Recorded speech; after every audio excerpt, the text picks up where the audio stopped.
To the naked eye and ear, one might guess it's not easy being a Donald Trump supporter these days, because as every new day dawns, people on both sides of the Trump train, those on board and those who would just as soon ensure the tracks lead to a nondescript desert somewhere, are wondering what he will say next, what controversy will utter forth from his lips, and then who will clean up the mess.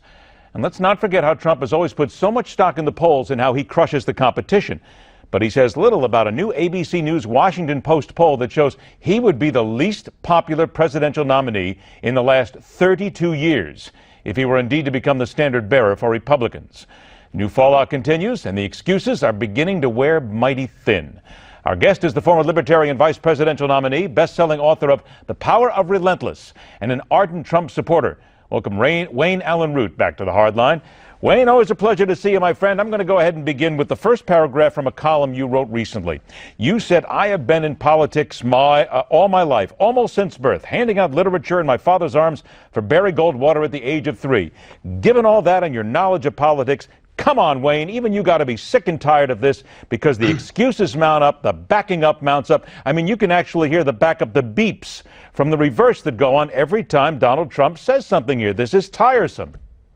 Well, there's no question. It should have been the best week in the history of Donald Trump's campaign, and it was the worst week in the history of his campaign. And if you ask me why would it have been the best week, well, Donald Trump's the one who made the border and immigration and terrorism and Muslims in the United States from outside the country being let in. He made all of those his biggest issues, and sure enough, terrible terrorist attacks overseas, terrible terrorist attack in Brussels, in Pakistan. Stay on point, Wayne. Come on, stay on point now, because I'm gonna hold you here, Wayne, because everything you're talking about is very true, but it's time to get rid of the cliches and deal with what we're dealing with right now. Go ahead. So what do you think we're dealing with? We're dealing with some self-imposed mistakes, the abortion issue. We're dealing with Corey Lewandowski, who in my opinion is completely innocent and did nothing wrong, and it's a setup. We're dealing with masses of media, of liberals, of GOP establishment, and even Ted Cruz conservatives all ganging up and trying to deny the nomination to one man. I've never seen anything like it in my life. But Wayne, they are ganging up because, as you said, it is the things that Donald Trump is saying himself. Look, in the interview with Chris Matthews, and I'm no Chris Matthews fan, but he threw everything back in Donald Trump's face that Donald Trump himself had said. And as a matter of fact, here's something else I want to play for you. Ben Carson is now working with Donald Trump. He was asked about Donald's quick reaction of his stance to punish women who get abortions, and if presidents can reverse themselves on such fundamental issues. Now, listen up. Here's what he said. Bear in mind, I don't believe that he was warned that that question was coming, and I don't think he really had a chance to really think about it. That happens very frequently, and you know, what you develop with experience is how to answer that in a way that is not definitive. Wayne, I'm going to speak to you as a guy who has been in journalism for more than 30 years.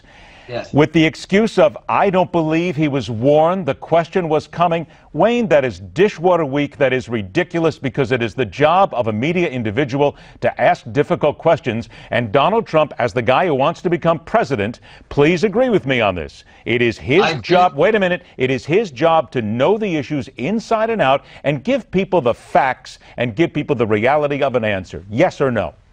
Yes, I agree with you 100%. I disagree with Ben. I happen to be a friend of Ben Carson, happen to be a friend of Donald Trump. Disagree with Ben on that one. No politician knows the question coming in advance, but they should all know pretty much what's coming in advance. Hopefully, nobody. No, they shouldn't, Wayne. No, they shouldn't. Now, I'm going to take umbrage with you on this one, because when you sit down for an interview with me, I don't give you the questions. If I sit down for an interview with somebody else, I don't give them the questions. I want to get an honest response to my question.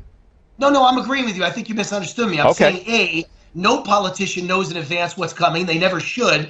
But B, if you're smart, you always know what will probably be coming, and you should have rehearsed the answer. Yes. And you should be ready for it. So I'm with you. I disagree. I think Donald did a terrible job with that question. But here's the thing. The reason I love Donald, and I think the reason millions of Americans support him and love him and appreciate him, is because he's not a polished politician. He's not one of them. He speaks extemporaneously. He speaks from notes or no notes. He doesn't have a specific speech in front of him and a teleprompter written in advance. And he's not great at these kinds of interviews. But he is that. saying things, and again, just because we're short on time, I'm not interrupting you because I'm trying to stop your train of thought, but we're short on time. But what he is saying are things that are causing people to turn against him. Women across America are turning against him in droves. He is now down in Wisconsin. His numbers are horrible there. His numbers are not looking good across the country. Look, most people think he would be the worst nominee ever. Shouldn't he be, and I only got a minute left here, Wayne, but shouldn't he, as your candidate, and the one that many people want, be speaking to people in facts, in truths, in giving them things with knowledge behind them? Because if you want him in the White House, you're getting tired of this right now. Don't you want your candidate to show leadership, accountability, and responsibility in everything he or she says? The answer is yes, and Donald's answer should always be not just abortion, but to every question.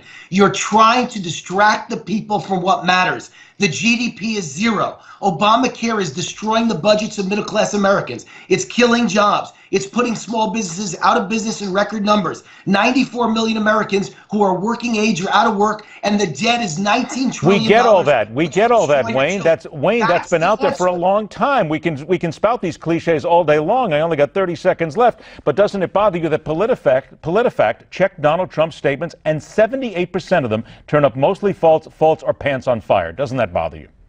It bothers me that Barack Obama's destroyed No, the middle class. Wayne, no. Don't talk about Barack Obama. Talk about this. Does this not bother you that almost 80% of his answers are false? Yes or no? Donald Trump is a guy who talks with emotion. He speaks to the average person, and he's telling them the problems of America. He's not. Yes or no? Does it not bother you? It bothers me that Barack Obama has you lied went back. to Wayne, always a pleasure, my friend. I respect you greatly. We're always going to talk again. Take care. Now, a suggestion for Donald Trump with a helping hand from one round-headed kid. Telling it like it is next, right here on The Hardline.